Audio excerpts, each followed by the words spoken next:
Welcome to the Dean Bleckman Show, live from Long Island. Free-flowing talk with a charismatic, down-to-earth host. Join Dean as he interviews and chats freely with his guests, ranging from superstar athletes to politicians, industry titans, and everyday folk with fascinating life stories. Dean educates, entertains, and most of all, touches people's lives. You're listening to the Dean Bleckman Show, live from Long Island. Hello, everyone, and welcome to the Dean Bleckman Show, and I'm your host, Dean. We have a very exciting show today. My featured guest is Mr. Adrian Clark, who is a rising star. Adrian founded AC Sports Management, LLC in 2012. He is an entrepreneur, an author, and a speaker. Shortly after graduating Texas A&M University, he began representing professional athletes at the age of 24.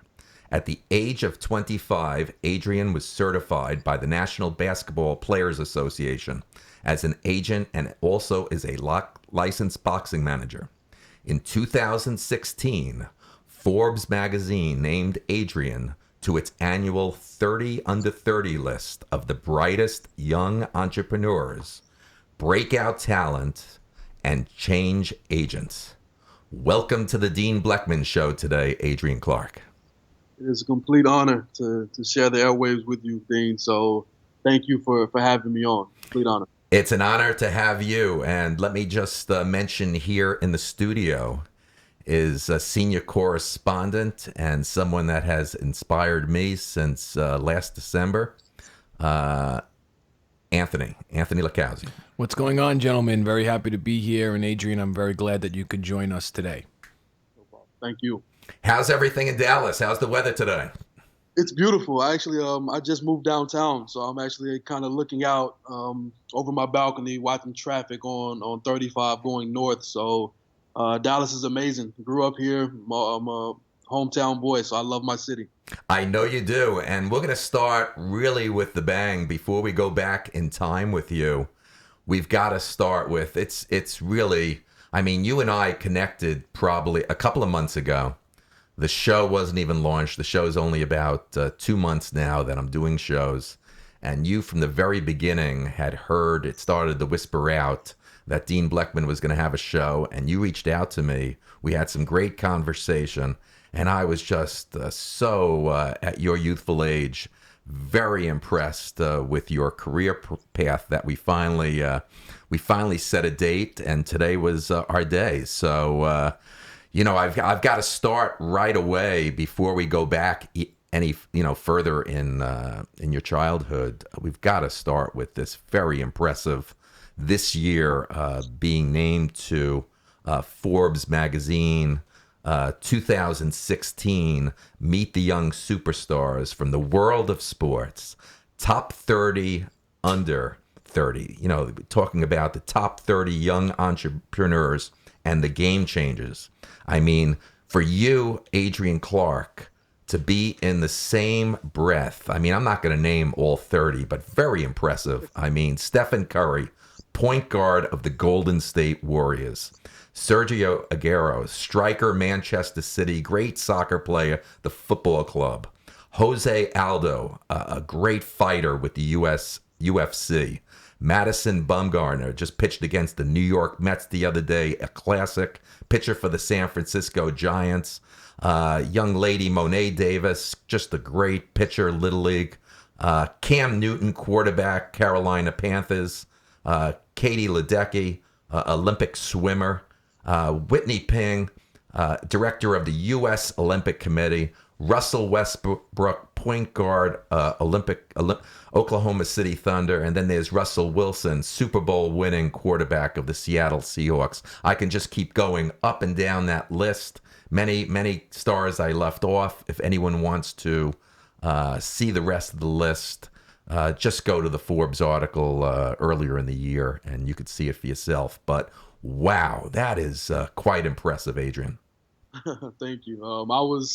I'm still a little shocked to this day. I think it hasn't hit me yet, but I worked very hard and very smart to get to this point. So I don't think it ever truly hit me because I feel that I earned it. I deserve to be a part of the list with those amazing names that you just sounded off with. But again, I worked very hard to get here, so I smiled when you were naming off the names, knowing that I was a part of that prestigious list. But I have a long road to go. I mean, this was just the beginning for me. People now know who I am. They know who my company is, and they know what I bring to the table. So going forward, I have to jump over even more hurdles and obstacles to make it to the elite level, which hopefully it can be next year. Wow. When we go back to the Forbes article, and there's got to be at least 20 athletes and entrepreneurs like you that I left off. That's why I want the audience to go back to that article. I mean, it's just incredible that you're in that company. But I mean, to make that list and to be in that category of elite names. I mean, that represents that Adrian Clark, along with those other athletes and professional business people, that you've made tremendous decision making. You've sacrificed risk. You've taken strategic planning, and that you have other unbelievable entrepreneurial principles. So we can get into this a little bit more later. I want to, right away, I want to start with you that I see that you are an alumni of Texas A&M, the Aggies.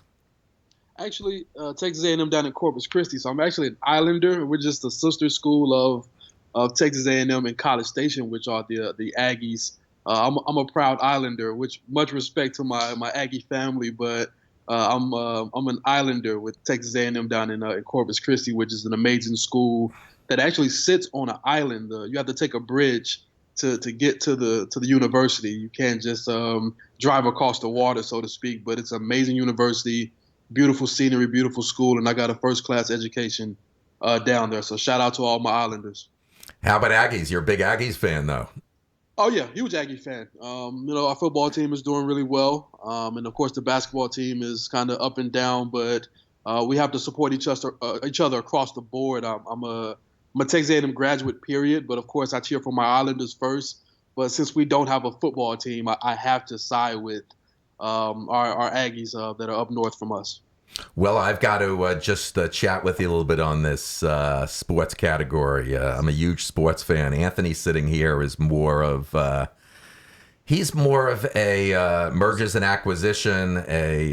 He's got a bunch of tattoos up and down his arms. He's a young rebel, 29 years old. He's more into music and tech and all that kind of stuff. But he's learning from some of these discussions being at my side here. But I gotta say to you, Adrian, that I'm a very big Big Ten fan.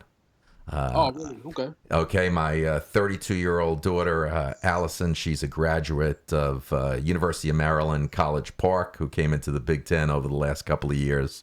Right. But the big one is my 29-year-old son, Jared. He is a alumni of the University of Michigan, Ann Arbor. Oh, okay. So we've got that great coach Jim Harbaugh building that program there. Yeah, I hate to see him go. I'm a huge 49er fan, so of course I was devastated when I learned that we were losing coach and he was going to Michigan. I knew he was instantly going to turn things around there. So you guys got a huge steal with Coach Harbaugh. I'm hoping that you don't like those guys up in Columbus. I don't. I don't. I lived in Cleveland for a little bit, and I'm not an Ohio State fan at all. So when Michigan plays them, I'll definitely be cheering for the Wolverines to pull it out.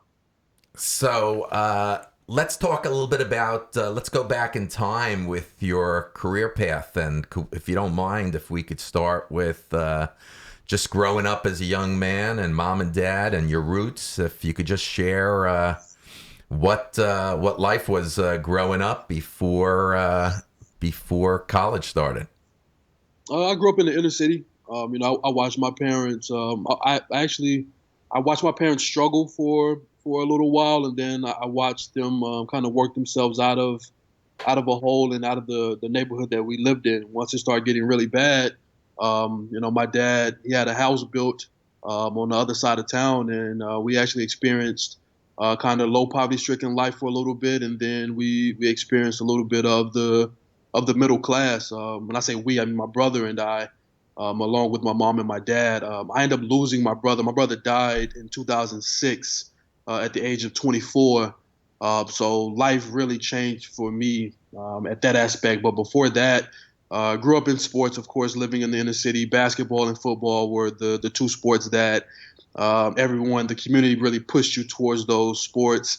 And, we kind of grew up not necessarily carefree. We understood what neighborhood that we lived in. So there were certain things that we couldn't do and certain places that we couldn't go and certain people that we couldn't hang out with. But we were, for lack of a better phrase, we were very happy poor at that time. We just enjoyed sports. We enjoyed hanging out with our friends. And we enjoyed school for the most part. Of course, getting up early in the morning to go sit and be told what to do, that wasn't the fun part. But being able to grow with your friends and seeing everybody kind of prosper in a sense, it was huge for us. But once we moved from our previous neighborhood and we kind of went to the middle class, it was different for my brother and I. Making friends was a little weird because our speech was different. How we did things were different, and what we were used to was totally different. So we had to really adjust, and we had to adjust really fast. But we made a clean cut adjustment, and we grew up well in the neighborhood that we did. I learned a lot, but I never let go. And to this day, I never let go of where I came from in Pleasant Grove. So I still go back. I still go sit with some of my old friends that I grew up with. I still go speak at the elementary school and the middle school that I went to, just to let them know that, I'm someone from the community, from this community, no matter how bad they try to map it out to be. I'm saying that we can make it out and we can make something of ourselves. But my upbringing was cool, man. I can't complain about anything. Of course, I dreaded losing my brother, but it was kind of it was a blessing in disguise because I maybe was headed down a wrong road before he passed, and then watching him die, it really it set a fire in me. My dad always told me, man, either you're gonna build or destroy in life, and with this happening, you got a choice to make. Either you're gonna build or you're gonna destroy.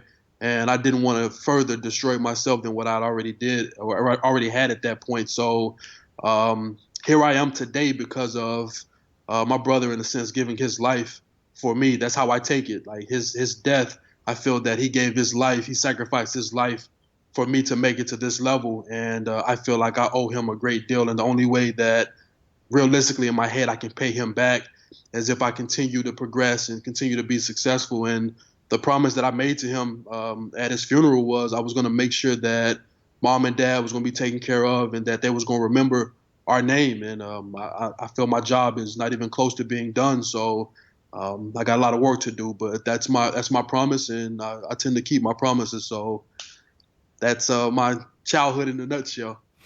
Well, my sincere, sympathies what you went through at a young age with your brother and just the whole family, and how the family just held everything together, that there was no turning back, only moving forward in your family. Right. It had to be that way. I mean, like I said, it's things are of course distant. It's different now because it was really just us four for the longest time, and then once my brother passed, things were different. And we're trying to 10 years later, here we are still trying to get back to where we once were as a family, with it just being us three now. But I know my parents are proud to see me on TV and the books that I've put together and the innovative things that I'm doing in the sport of boxing. I know that they're proud. It's just we're missing that piece with my brother, and it's something that will never be fully repaired. But we have good times together. I love my parents. That's my backbone. I hope my mom is listening to the show. My 89-year-old mother, Jean Bleckman, down in Delray Beach, Florida. I don't know if you had a chance to listen to her first show 2 months ago. She was the very first show on the Dean Bleckman Show, and she spoke very fluently about the best times of her life and learning times for the years to come. We're back in those early roots when we lived in Freeport, Long Island, and those years growing up, me being one of 5 sons, 2 sets of twins, and then myself, the young one, the baby, that, back in those days, having nothing was a struggle and some very difficult, challenging times. And those were the years, she said on the show, that were the best learning years. That's really good to hear. It's cool to hear that your mom was your first guest on the show. I think I would do something like that cool if I had a radio show. I think I would have my mom or my dad on first to really put the stamp on how cool and how great the show is going to be. So that's really dope to hear, man. Well, thank you very much. I couldn't wait when the show launched. I couldn't see it being more appropriate than my mom being my first guest. And after that, about 2 weeks ago, she was on again, and there's not a day that doesn't go by that I don't get emails and text messages and communication coming in that my audience wants to hear my mother on at least once a week, that I should have her on more often and be a co-host. Hey, yeah, I'm about to say either she's going to be a co-host or she may even take over the show, man. She might. Yeah, it could be. It might end up being called the Gene Bleckman Show or the Dean and Gene Bleckman Show. But she's unbelievable, and we're gonna have her. We're gonna have her on more often. Let's talk about the career really beginning. I mean, what can you share with the audience? Just how the career got started. It's one thing. It's so difficult, very difficult for anyone to start their own business, and I can relate that you decided to be a sports agent. And I can't imagine how difficult it was to be a sports agent. And you also picked boxing, which was extremely competitive. That I'll never forget when my son Jared was getting ready to be in his junior year at University of Michigan. He didn't want to get into finance. He didn't want to get into law. He didn't want to get into business. He could have gone to Wall Street if he wanted to. He says, "Dad, you know what? I grew up with sports and I love sports. I want to get into business and marketing in the sports world." And he graduated with a degree from Ann Arbor, from University of Michigan, in a degree with sports management. And I'll never forget it, that his junior year, I'll never forget buying his first book, which was the Sports Business Journal book. I'm sure you're very familiar with it. So he must have gone through that entire book and probably sent out thousands of emails and letters to everyone in the sports world. So if you don't mind just sharing with us and the audience, everybody, all young kids want to be sports agents. They think it's going to be glamorous and just unbelievable, and it's a difficult path to take. And if you could just share how it all got triggered and started. I actually had a very unique start. Once we moved to the new neighborhood, my next door neighbor, tall, lanky kid, he ended up being 2005 draft pick of the Utah Jazz, C.J. Miles. He was drafted out of high school, but C.J. and I were very close friends growing up, and we had a very good relationship. Always played basketball either against one another or with one another. We ended up, of course, kind of losing contact for a little bit when I went off to college, and he was trying to make a decision if he was going to go pro or go to college to the University of Texas. We ended up meeting back up. After I think his parents moved from the neighborhood, we met back up. But CJ was actually my start. Once I graduated college, 2 weeks later, I was on a plane to Salt Lake City, Utah, to kind of be his assistant, kind of manager, but more so an internship to learn the business because he knew that I wanted to get into sports. So I was only supposed to stay for 2 months just to kind of shadow him, learn the business, maybe meet some people, and get my start from there. 2 months ended up being 4 years to where we were roommates, and I played a bigger role in his career as far as managing things and setting things up for him. But that was my initial start to my career, was a friend that I grew up with who happened to make it big in sports. And he reached back out and opened a door for me to get my career started. Where boxing came in at was I was an amateur fighter in college. So while I was getting my undergraduate degree, I fought in the amateurs for 4 years. My brother taught me how to box at a young age, more so how to fight at a young age. I was his opponent. He always loved beating me up. So I figured that, I'm going to get to college and like learn and whatever it may be. I might as well beat some people up while I'm getting my undergraduate degree. And I fought for 4 years, but I noticed how the guys were being either taken advantage of or things were not fair for the fighters. So I didn't want to become a pro fighter. I thought I was too pretty to get punched in the face for a living. So I decided to get on the business side of things. So that's where boxing came in at. I actually used the education that I learned from the National Basketball Players Association of how contracts should be, collective bargaining agreements, things of that nature, contracts. I took that education and I just translated it to the boxing world. And that's why I'm doing so many innovative things in boxing, because I'm bringing in something innovative, something new that this industry has never heard of before. But the career started with CJ Miles and being his assistant and looking out for him.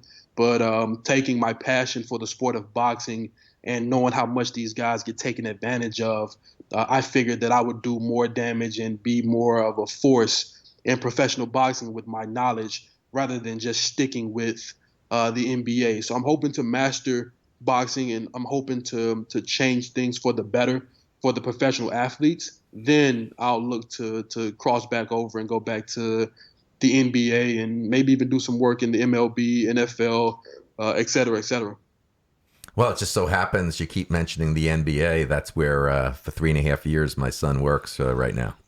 Oh, really? Yep. He's a rising star at the NBA. He's a terrific young man, and they're very happy with him and carries a lot of responsibility over there. They're a great organization. Adam Silver, Mark Tatum, Rachel Jacobson, just a few names dropping that just great people that Jared works with every day. And the NBA is just growing like a weed, growing crazy, but a great organization.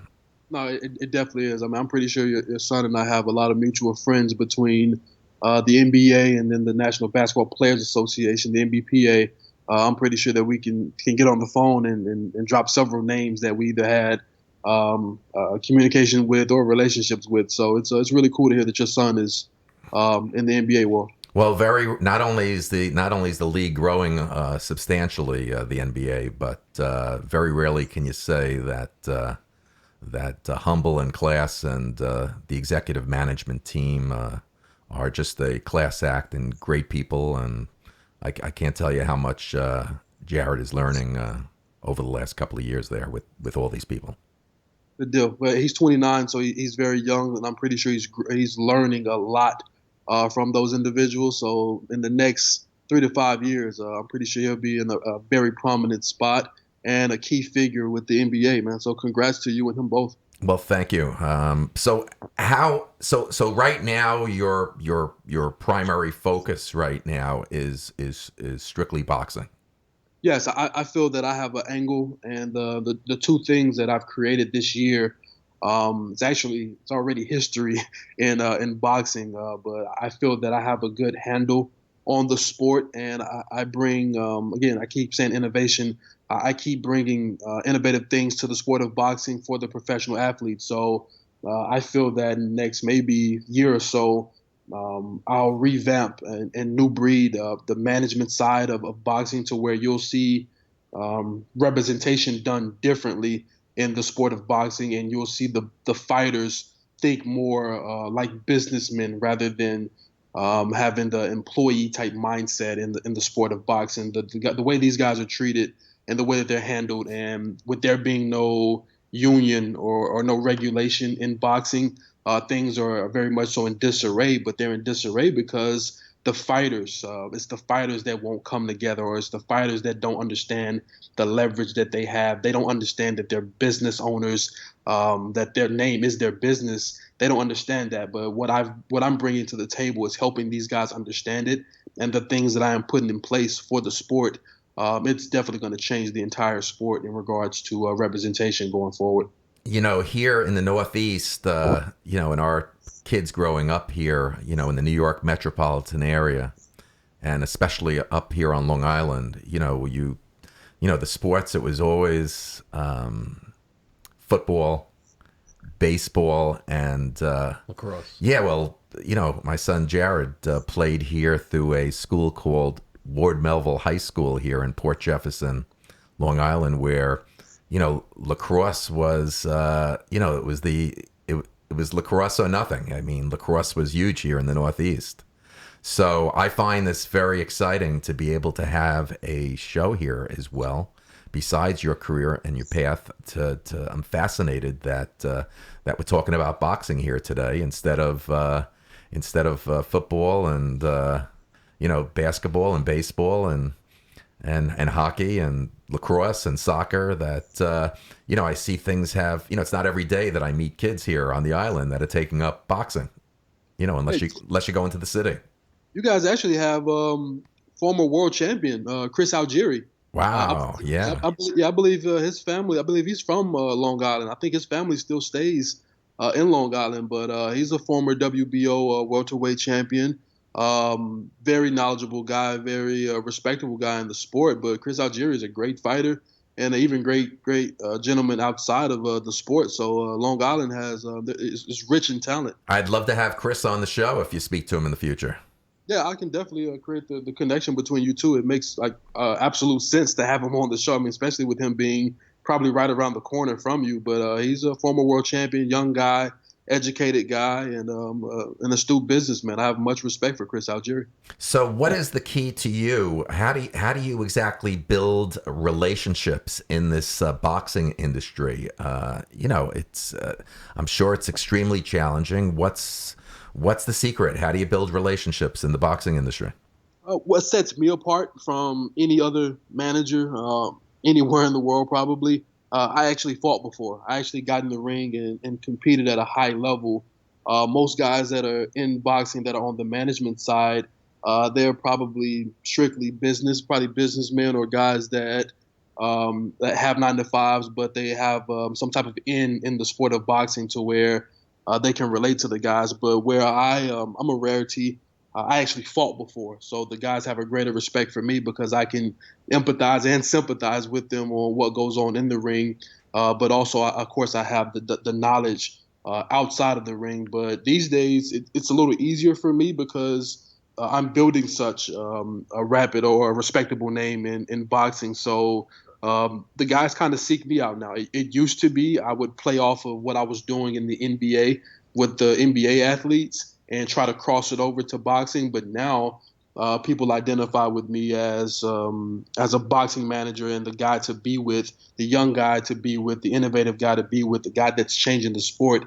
We want to go in that direction rather than they just stick to the traditional manager. So these days on social media or even my direct cell phone, guys are reaching out or their parents are reaching out looking to see how we could go forward together with me representing their sons, and it's been amazing thus far. I think I'm gaining a lot of traction, and I feel that I'm going to end the year very strong with the next move that I'm going to make. And 2017 should be a really great year for AC Sports Management. Awesome. So obviously, C.J. Miles played a tremendous role in your past, and obviously today and the future. Was there anyone else that you can say really inspired you and that you idolized? But besides my dad, no, especially not in the sports world. I think that sometimes we have this thing in our head to where we see people and what they do well in sports. Like take LeBron James. LeBron James is an amazing talent on the basketball court, but people take what he does on the court and they feel that, okay, since he's an amazing basketball player, he's going to be an amazing businessman, an amazing person, et cetera, et cetera. And this is no diss to LeBron James. I don't know him. I've never met him before, but it's a possibility he may not be as great as a businessman that he is a basketball player, or he may not be an amazing person as he is a basketball player. So there were a lot of people in the industry that I heard about and they had did great things in the sport. But once I got around them or once I interacted with them, what they did didn't equal up to the person or the individual that they were. So I learned a great lesson that not to take what someone does and what they have done, so to speak, and make them out to be this amazing person across the board. So in the sports industry, there's no one that I look up to. I kind of created my own lane and I have my own name in a sense, but I watch my dad's work ethic as a child, him getting up at 4 a.m. every morning, being out the door at 5 a.m. And I thought it was cool at the time to wake up with him just to see him off, not knowing that he was taking a huge sacrifice for our family. Like that was instilled in me. So like no one is above my father in regards to who I look up to or who's inspired or motivated me, because I haven't met anyone else with the work ethic of my father. I think the next person with the closest work ethic to my father is me, because I'm up at the crack of dawn. I get up for what I do, and sometimes I don't want to go to sleep because I feel like I'm gonna miss out on something in what I'm doing or what I can put together. So my father is Superman to me. Well, that's very kind how you speak about your dad. That's really special. Thank you. So listen, let's talk about, you're a young man. How about even boxes that you never saw before ever? But I got to ask you, history, the past. Who are some of your favorite boxers of all time, and who today do you like? Well, I mean, of course, I watch old films on Muhammad Ali, and everything. He was a great talent in the ring, but I mean, what he stood for outside the ring was even more amazing to his account. So I mean, God rest his soul. He just recently passed not too long ago. But Muhammad Ali, of course, will probably be one of my favorite fighters of the past time. Even Sonny Liston, I love watching Sonny Liston. I have a cat, and I named him Sonny after Sonny Liston. Sonny's one of my favorite fighters. But as of today, in regards to in-ring entertainment, I love watching Gabe Rosado, who's from Philadelphia. It's funny to say that because a guy that I represent actually just beat Gabe Rosado on HBO pay-per-view. So it was bittersweet for me because I was excited to watch Gabe fight because he's one of my favorite fighters. But my client, I wanted my client to win the fight, of course. So watching my client win, it was great, especially to get that win on pay-per-view. But I love watching Gabe Rosado because literally blood, sweat, and tears, he leaves it in the ring when he fights. So he's one of my favorite guys of today. Errol Spence Jr., who's a 2012 U.S. Olympian, he is probably my favorite fighter right now. He's from right here in Dallas, Texas. So maybe I'm a little bit biased because I know him and I see him as like a brother. But he's the next best guy in the sport. And if you ever see him, actually, his last fight was in Brooklyn, New York. Matter of fact, it was in Coney Island, actually. He fought on NBC, but he is an amazing talent in the ring, and his style is incredibly exciting. So as of today, I'm a huge Errol Spence fan because of his style. But as far as the pastime goes, Muhammad Ali, Sonny Liston, those are the guys I love watching. As far as YouTube tapes or ESPN Classic, when it would come on, I would love watching old tapes of those guys. But yeah, Errol Spence is the man today. Yeah, who going back in my time? Who was the long, slanky boxer, tall? They used to call him the Cobra. What was his name during Roberto Duran and Alexis Arguello and Sugar Ray Leonard? Thomas Hearns was unbelievable. Okay. That guy. Thomas Hitman Hearns. Thomas Hitman Hearns and Duran, Alexis Arguello, Sugar Ray Leonard. Those were great times in my youth growing up. Yeah, because those guys, the best wanted to fight the best at that time, and they did. It wasn't a discrepancy in regards to money or whatever. Those guys, they fought for legacy, and they wanted to compete against the best. And I feel that in this time in boxing, we're missing out on those times because it seems that the best does not want to fight the best during this time. It's like guys kind of shy away from the challenge of being great, and it's something that's hurting the sport of boxing because the best, they don't want to fight the best. Not right now, at least, but during your time, man, those guys would always fight each other, and they'll fight each other more than once. It just wouldn't be one fight and then it's over with. If it was a close fight or halfway decent, they would automatically rematch it again without doubt. So the time that you were experiencing boxing was at its richest time because those guys were not afraid to fight each other. Adrian, I'll never forget it. Not only was I glued and my family, but those years with Muhammad Ali and Joe Frazier and Holmes and Norton. Who else did I leave out? They were just unbelievable years. Unbelievable years of boxing, and even Mike Tyson, just incredible. He was no one wanted to miss a Mike Tyson fight. Exactly, and he's a guy I have much respect for Mike, especially everything that he went through, being on that mainstream level, and then now understanding how the boxing business is, seeing everything that he went through. He's one of the guys that I use as somewhat as a motivation to continue looking out for the fighters and trying to protect them further than outside the ring because he was like the sacrificial lamb, so to speak. He went through so much. He was provided so much money, but was given no direction on how to preserve the money or what to do with his image. The list just goes on. Mike Tyson is one of the reasons why I go so hard for the fighters because we have complete repeats of Mike Tyson type things to where guys get a lot of money, they get a lot of exposure, and either they lose the money first and then they crash and burn, or they crash and burn and then the money goes along with it because of the lack of education and the lack of direction that is provided in the boxing industry. Anthony, how about your memory of fighters? Any past and current?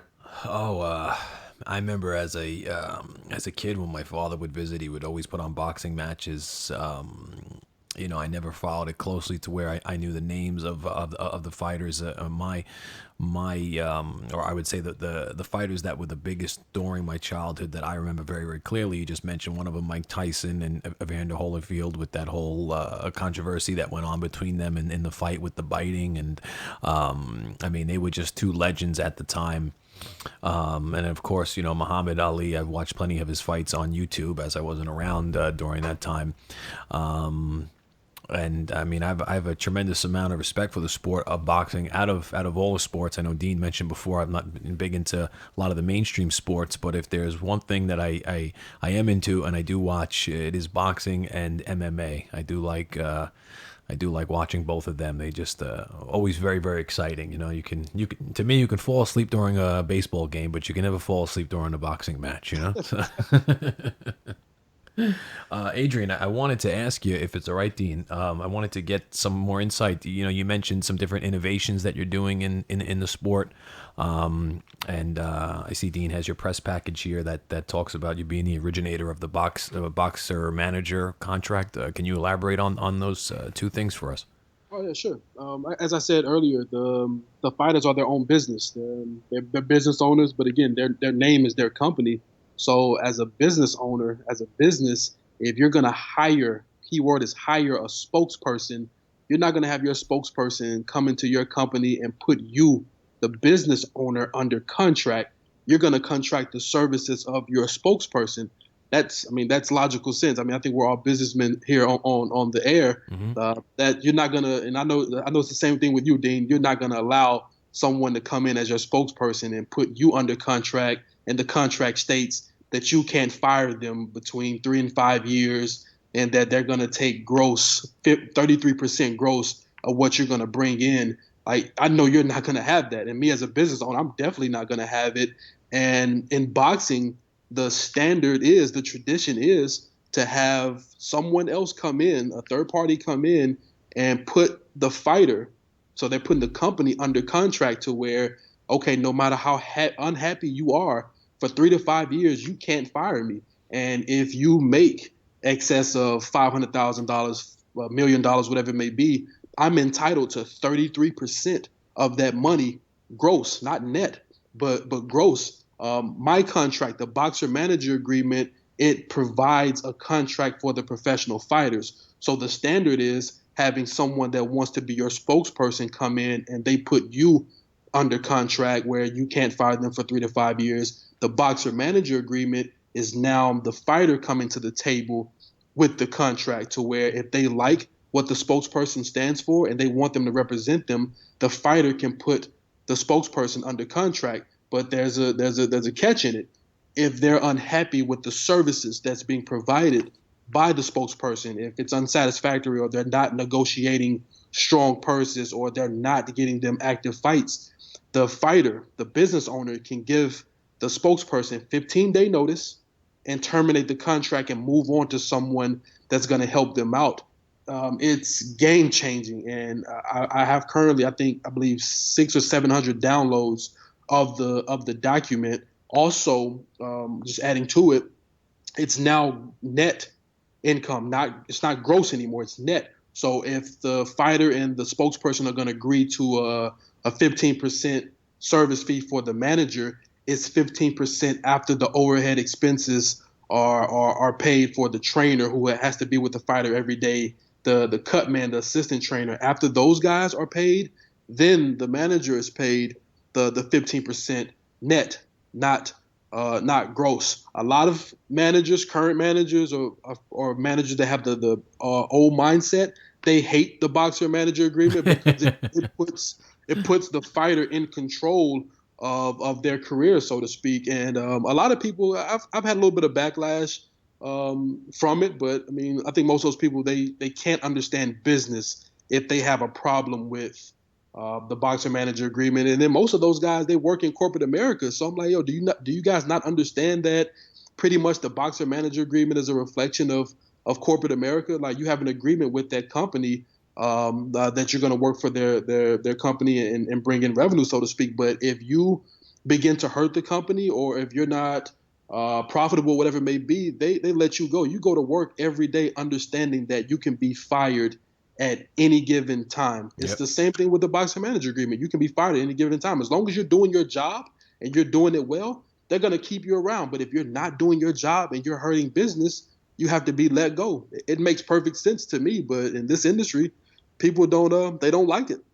You're putting the millennial spin on the boxing business. I love it. It's great. You know, I think it's, Adrian, I think it's great how you branded yourself with this originator of the boxer management agreement. And I think your agreement is incredible. It's a great concept. It's a great agreement. And you're being unbelievably fair to your clients. Thank you, Dave. How about in other sports? Are there any other agents that are having agreements like this? Well, that's the thing, and I said it earlier. Boxing is probably one of the only sports that does not have a union. So with the National Basketball Players Association, they don't necessarily clash with the NBA, but they're the counter to the NBA. So the agents, if you're going to represent professional athletes in the NBA, you have to do everything under the National Basketball Players Association. So there's a standard contract that's very similar to the boxer manager agreement, to where the athletes, they can hire whatever agent they want to. But if they become unhappy with the agent, or if they're not getting contracts, if they're not getting high paydays, et cetera, they can let the agent go and go hire someone else to continue their career with. Again, those are very similar, but in other sports, NFL, they have a union. MLB, they have a union. NHL, union. NBA, union. Boxing is one of the only sports that does not have a union. Therefore, in other sports, managers or agents can't do what I did in boxing. So in boxing, I'm the first person to ever think that, hey, the fighters need to be more protected. Let's come up with an agreement that protects them, and voila. But in other sports, they can't do it because the union had already come up with the contract that further protected the athletes. Wow. You know, there was one boxer that I left out in that Ali and Frazier and Holmes and Norton. How could I forget the great George Foreman? Just a great, colorful, great. I mean, his physique. He was just God. Was he was some boxer, huh, Adrian? When you look at, I mean, it was before your time, but when you look at film clips, and I don't know if you ever had the chance to meet George Foreman, and I think he's when you look at boxing and you look at what people did after that, even beyond in the sports world, I mean, George Foreman became an unbelievable brand and business person. Oh no, for sure. I mean, I've met his son actually. I think his son kind of dabbles a little bit here in Dallas to where he does business here, but an amazing family. But George was one of the few guys to understand that he needed a crossover appeal in regards to not just being a fighter. George is a businessman in every sense of the word, and I wish more fighters, more athletes had his mindset on to brand themselves and to brand their name to where they could make a residual income or whatever it may be going forward in their lives. I think George Foreman even had his own TV show at one point. So he did an amazing job of branding himself and branding his family to make sure that that the name carried on, and of course the income is carrying on. So much respect to the Foreman family. Before we move on with just you being a speaker and get into the two books that you have published, we've got to, once again, where I started off. I mean, you know, you've worked extremely hard and in a short time to make that list of Forbes 3030. I mean, if you could just share how that all came about, the process, and you know, I mean, you're with names that are the biggest in sports, either players or entrepreneurs. If you could just share a little bit on that, how that all came about, besides your hard work. Oh man, the sacrifice. Dean, it was, you know, losing friends, losing people that were close to me. And when I say losing friends, I don't mean like passing away, but more so making the decision that, okay, this individual is not going in the same direction as me. Like I have to completely let them go. I have to cut them off to continue on my path. That was very difficult for me. And then learning on the fly. As much as I appreciate my education, the Texas A&M Corpus Christi did not prepare me for the business of sports. Having to negotiate with individuals, especially hands-on, or having to set up deals, or having to do certain tactics to make sure things got done. It wasn't taught to me. It's something that I couldn't pick up in the book and learn, and then have to actually execute. I learned and I'm still learning on the fly. You see the glitz and the glamour. You see me on TV and the posters and the Forbes list. But as far as the downside to it, man, there's so many there's so many downsides to being an entrepreneur, to being an author, to being a professional athlete representative, that those accomplishments or those accolades it doesn't touch on. I went through a lot, man, to get here, and there was a lot of sacrifice. There was a lot of give and take. There was a lot of down days to where I was like, man, I don't want to do this.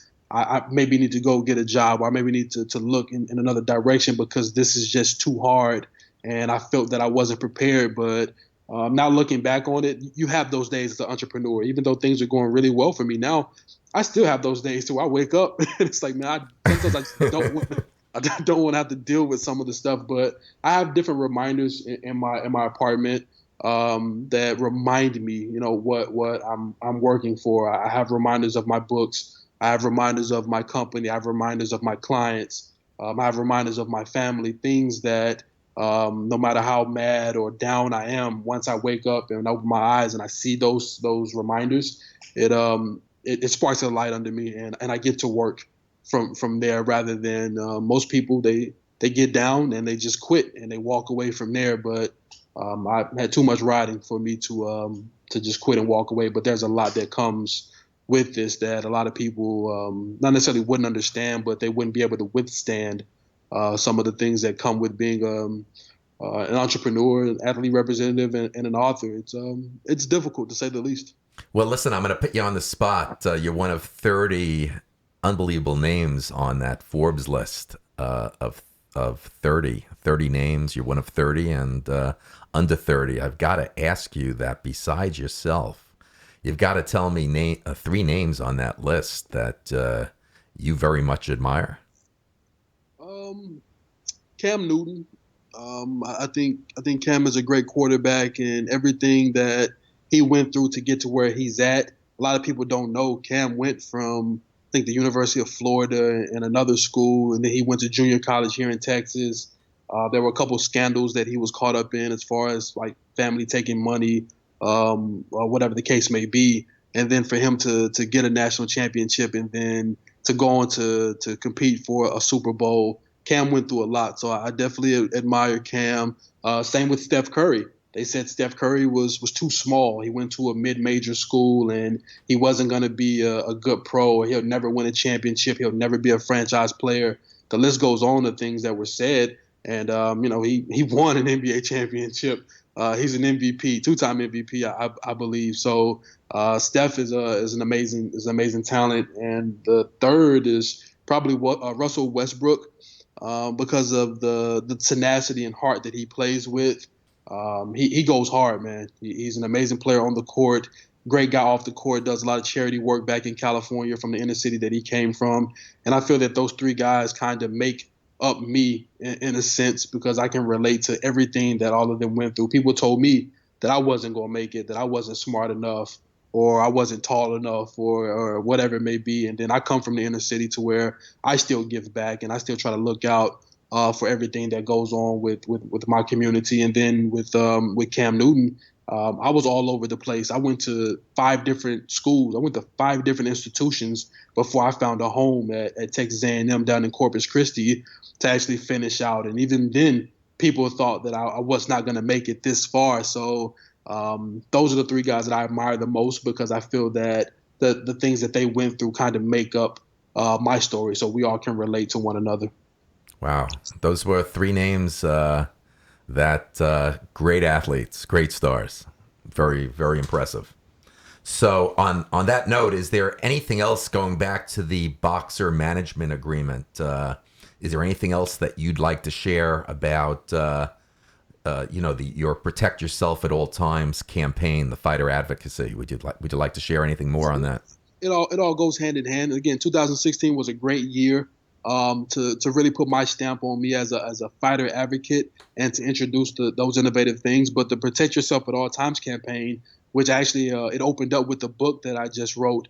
It's 12 rounds, which is 12 chapters of me breaking down what the fighters should know or prepare for as professional athletes. Excuse me. The opening round is, I believe it's knowing what you're signing, or boxers are business owners. Excuse me. Boxers are business owners is the first round. Then the second round is knowing what you're signing in regards to contracts. Then I go on to talk about paying taxes, planning for retirement, health and life insurance, things that we as businessmen, we know that we need those things. We need to plan for retirement. We need health and life insurance just in case something happens to us for our families.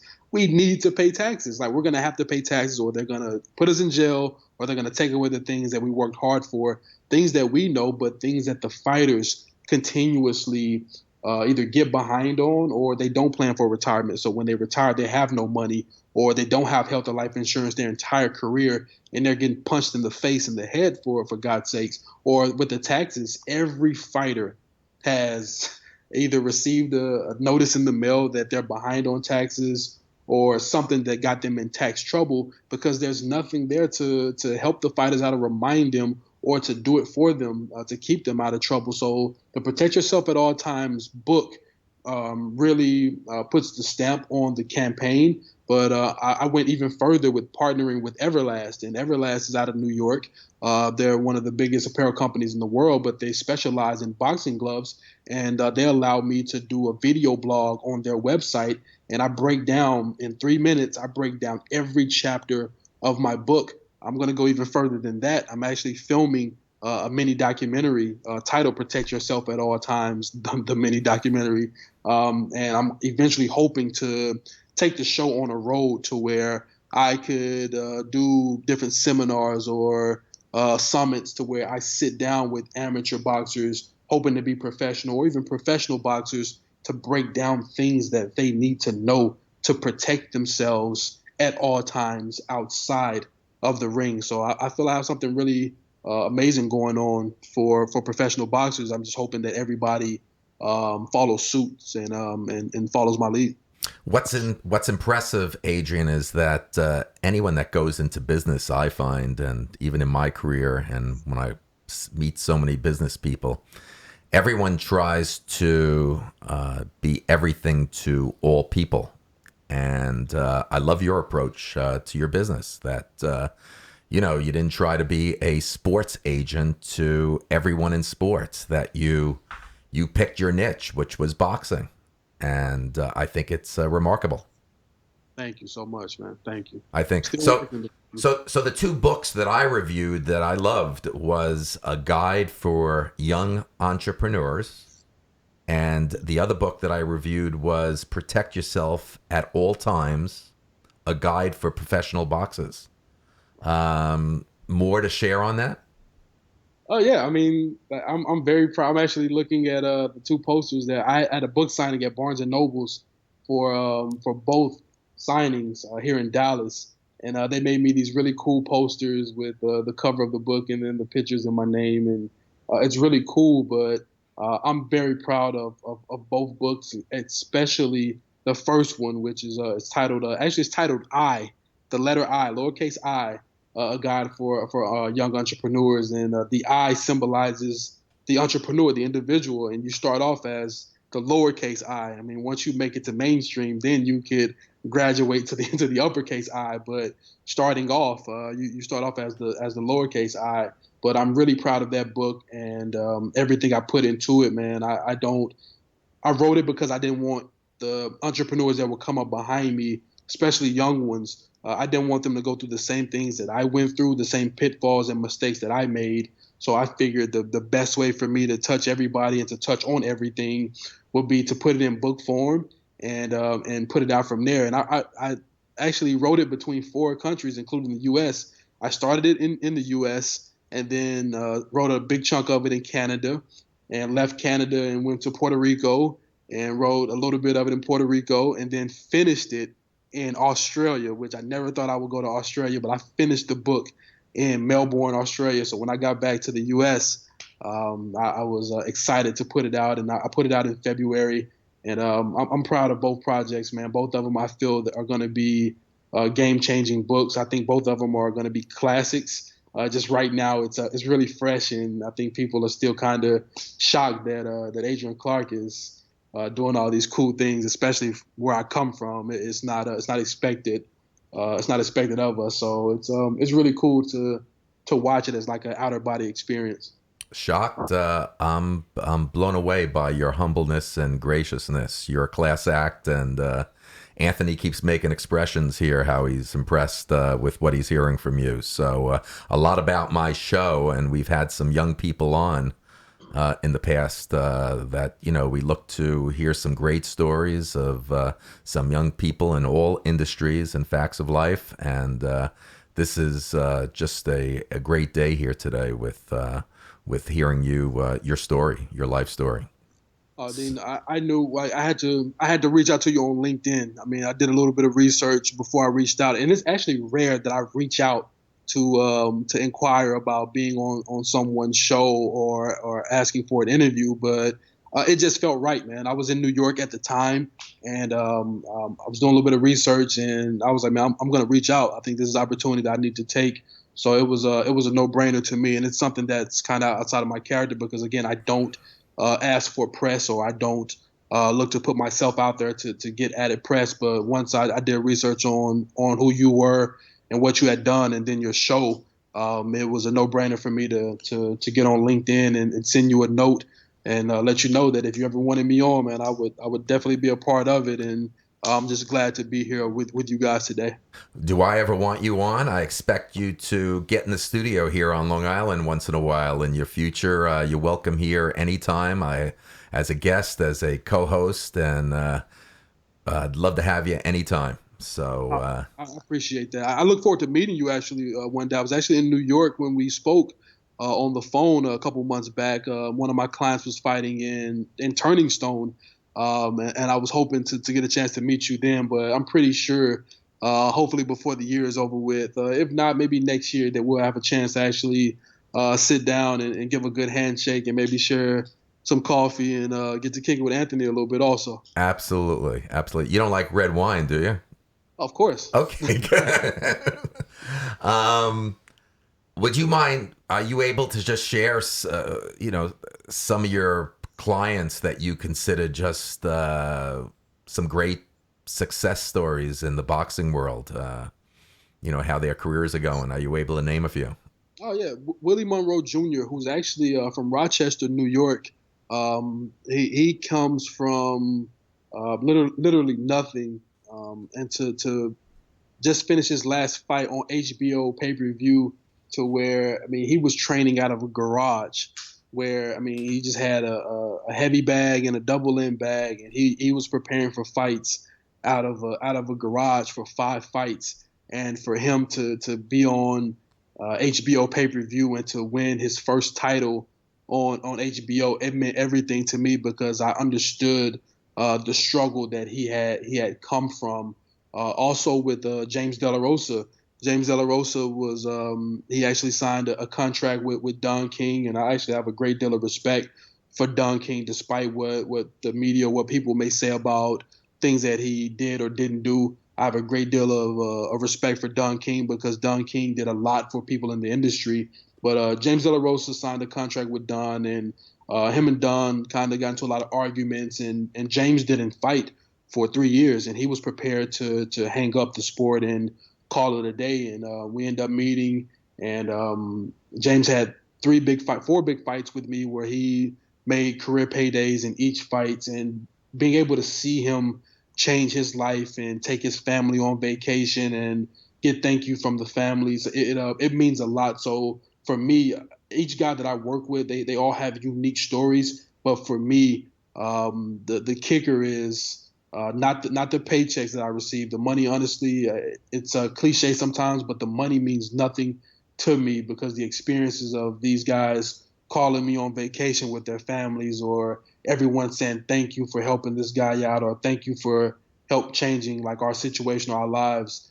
That's what means the most to me. So everybody from Willie Monroe to James De La Rosa to Jerry Belmontes, who was the first client that I ever had in boxing, all of these guys come from different circumstances, from different financial situations, and I'm just honored to have them have me a part of their careers and give me opportunity to help change their lives and then their families' lives also. So each guy has a unique story, but those 3 guys, those 3 individuals, to me, have the best stories out of my clients because all of them come from nothing, or they come from bad situations, and we were able to work together to make it to whether it be world championships or TV fights or big paydays, to where they could take care of their families or change their lives. That means everything to me. Wow. That's great stories. If the audience wants to reach you and also to purchase your books, what's the best way to reach you and to purchase books? I'm on Facebook, so Adrian Clark, and in parentheses you can put AC, and my name will come up. I actually have like a cartoon avatar of me and my big beard, and also my business page, AC Sports Management LLC, is also on Facebook. You can message me on either one. I'm very active on both, so if you send me a message, I'll get back to you within probably minutes. I'm not very active on Twitter. People tell me that I should be, but at the Adrian Clark. Again, I'm not very active on there, so if you tweet me, I may not get it for a week or so because I'm hardly on there. But also, you can email me at my business email address, Adrian, Adrian, at acsportsm, as in management.com. Again, Adrian at acsportsm.com. And as far as my books go, you can go to barnesandnobles.com, and you could either type in my name and both books will come up, or you can go to amazon.com and again type in my name or type in the title of the books, and both books will come up. Both books are $12, but they're very impactful, short, concise statements. No chapter in either book is longer than 3 pages. So there's a lot of powerful knowledge in a short span. And I mean, not many people get to complete books, but I guarantee you with both of these books, you should complete it. You will complete both books in a matter of hour or maybe even 2 hours, depending on how fast or how slow you read. But I encourage everyone to get both books, if not buy one and give it to someone that needs it. But that's the way to contact me or to grab my books. That's great. Now, also, you do speaking engagements as well. Yes, I do. I've actually been speaking at various universities and various high schools around the world. I'm actually privileged to say I've actually spoken in between Canada and the U.S. I'm hoping to take it further out eventually. But you can contact me directly via my email address, or you can contact me on Facebook. And if you want to book me or to schedule me, just reach out and give me the details. For now, I do a great job of handling everything myself. Surprisingly, I don't have an assistant, but I think eventually I may have to cross that bridge sooner or later. But for right now, you reach out to me, you get me. You don't get someone else. You get me directly. And I'll love to come speak to the youth or to young adults or even Fortune 500 companies that need some boosting or morale for the employees. I feel I'm a great guy to come in and give a good word, give a good impromptu speech to rally the troops. So I always have conversations with my son Jared about once again what he went through and how hard he worked from Michigan, and obviously graduating from Michigan, but he had so many athletes over the years took our products, our brand Twin Lab, that I had an opportunity to meet so many people all over the world. Elite athletes that took our products. So Jared had a chance to be exposed to that over the years and to meet these people. So he was in clubhouses and Super Bowl parties and all kinds of stuff, and kept his humble way. But obviously his passion was to, have a career in the sports industry. And as well, you guys have a lot in common. And my question to you is, what advice do you have for the youth as they're growing up and as they go to college, as far as deciding to pick a career like you and Jared have to work in the sports world? What advice do you have for the youth?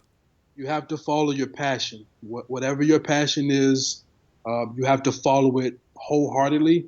And it starts today. It starts right now. So whether it be reaching out to individuals or creating your path to get to your passion, it has to start right now. Don't wait 2 years. Don't wait 2 months. Don't wait 2 minutes. Start angling everything right now to get to where you want to get to.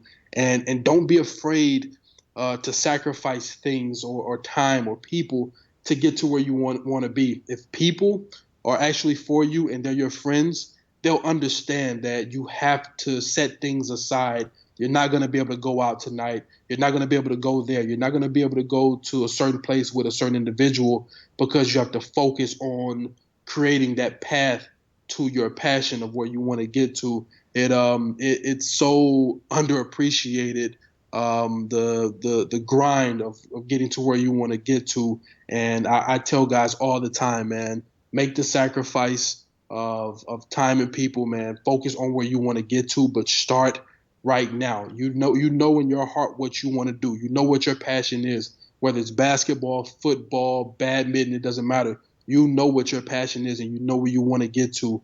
Everyone and everything can wait. Once you accomplish or once you get closer to where you want to get to, then you can resurface and bring people back in and be able to go out and casually have a drink or have fun with people. But for right now, focus on what your passion is and create that path to where you want to get to. And again, it starts right now. There's no reason to wait.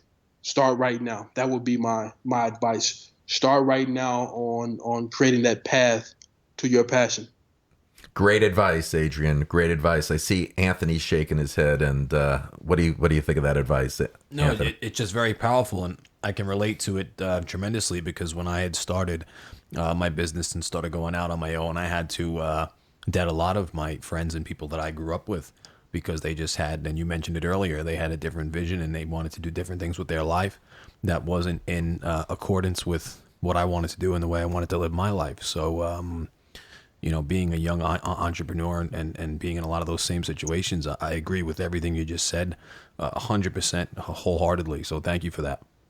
Oh man, no problem.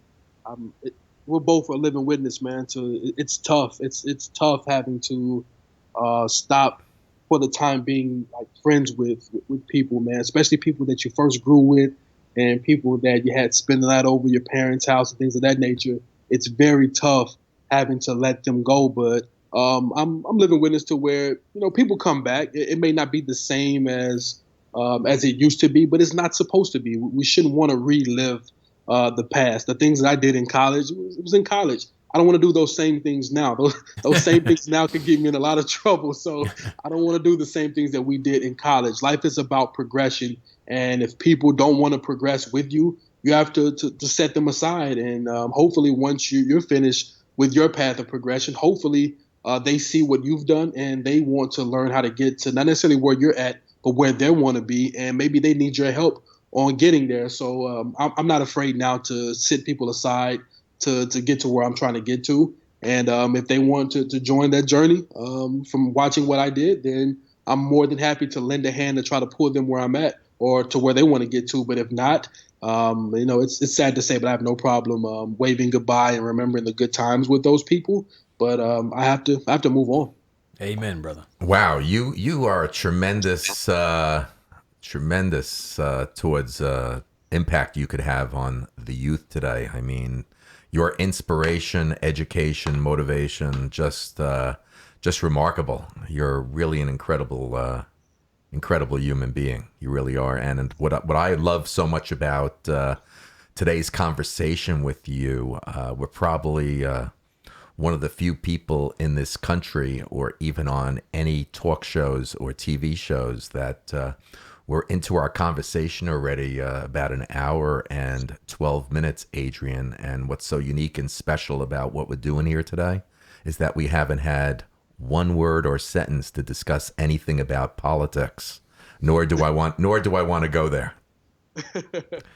No, I totally understand it. Like I told someone the other night, they sent me a text. I missed the debate last night. I was consulting with a client, but I wish both candidates the best, and I'm pulling for whoever is going to rally us I feel like this as a community. We have to do our part to make our community better. The president is only as good as the people that make up the U.S. So if we're doing our part to make this country as great as it's always been in my mind, then it makes the president look that much better. So as much as I'm pulling for whoever's going to be the best candidate, I'm actually pulling for everyone, all the community leaders, don't matter what color or creed you are, to make their communities better, to take the time to make their communities better, to look to do better things in the community. And the more that we do, the better the direction that we're going, the better that it is. Like I said, the better it is a reflection on the United States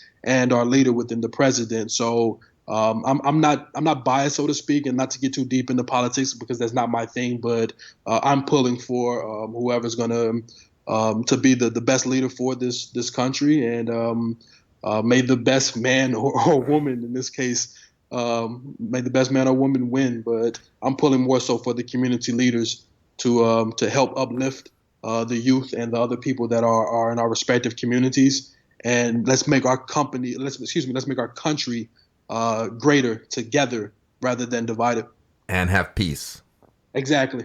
Okay, so on that note, we're not going to talk about politics anymore. Otherwise, we would need another 2-3 hours. So we're not going to talk about politics. But as we start to bring our great show to a close, what I would like to ask you is, where do you see the sport of boxing headed into the future? I mean, where you see it 3, 5, and 10 years from now.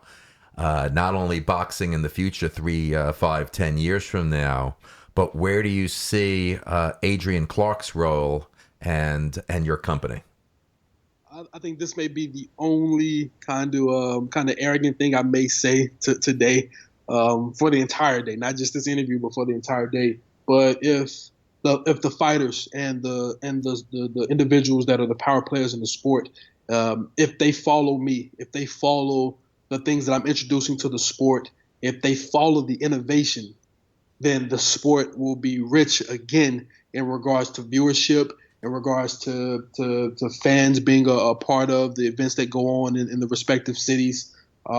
Boxing needs a change. It does not need to be the same as it was 40 years ago. The only thing that needs to be the same in that regard is the competitiveness of the athletes and the want to fight against the best of the best. Other than that, the sport, the business side of things needs innovation, and it needs the things that I've introduced this year alone. The athletes need to utilize the boxer manager agreement. The athletes need to understand, and then also the promotional companies and the other managers need to understand the protect yourself at all times campaign. And if you're not going to follow it wholeheartedly, I don't expect everyone to conform to it, but if you're not going to conform to it, take away certain bits and pieces that can make your company and your client better. So I strongly feel that if the industry, if the athletes, if the promoters, the matchmakers, and the managers, if they follow the boxer manager agreement, if they follow the protect yourself at all times campaign, there's going to bring a hard change to the sport, and the sport will be back in a rich state if we follow the innovation, if we follow the game changing. If we don't follow it, if we try to relive the past and go back with how it's always been in the sport of boxing, it'll continue to decline. So I feel that in the next couple of years, things will bring a hard change. And my aim is to be the guy that is known as the individual that changed the sport of boxing for the athletes and that made it great again, for lack of a better phrase, because boxing is still great, but it's only great to us, like diehard fans. The casual fans don't see it as great. And at one point, the casual fans saw boxing as great. So even though I'm not siding or I'm not insinuating anything, but Donald Trump said, let's make America great again. I'm saying let's make boxing great again. And I think we make it great again by following the things that I'm doing. Great. I got to ask you, as we start to close, real quickly, a name that's been big these last couple of years, Floyd Mayweather. What do you think of Floyd? In the ring, I think he's amazing. I think he's an amazing talent. It takes a lot to be on top of the sport for 20 plus years. And it takes a lot to step in the ring and not be defeated, and more so to be able to hit people and not get hit. I think he's an amazing individual, amazing athlete inside the ring. Outside the ring, I don't know him personally, so I never judge a man from a distance. So, I mean, I don't know him personally, but I feel that he can do more to positively influence these young athletes, most of them that look just like him, that come from the circumstance that he came from. I think he can do a better job of influencing them in the positive way and giving a positive word and leaving a positive taste in the mouth of the fighters moving forward. But other than that, I don't really I'm not going. When I say I don't think too much of him, I don't think too much of him in any sense. I wish that he would do a little bit more positively for the professional fighters. But in regards to what he does in the ring, I'm a huge fan of him as a professional boxer. I don't know him as a man to judge him, but as far as what I would like to see from him, I would like to see more of a positive word or a positive example for the professional fighters. Wow. On that note, my guest has been Adrian Clark of AC Sports Management. And you are a class act. Your present clients are very fortunate to have you, and your future clients even more fortunate. You are a tremendous inspirational, educational, motivational individual, and at your youthful age, what are you, 30 now?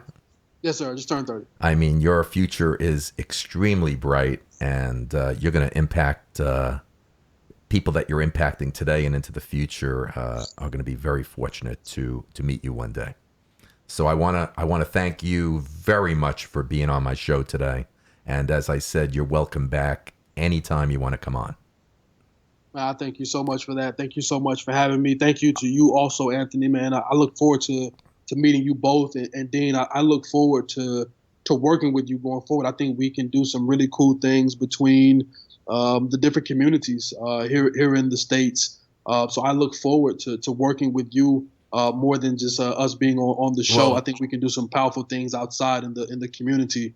So I look forward to working with both of you guys going forward, man. Absolutely, man. That sounds beautiful. There's a lot of things that Dean and I talk about community-wise, and for next time we have a conversation off the air, we can discuss all those things. And I'm very, very glad you're a tremendously inspirational individual, and I'm very glad that you got to join us today.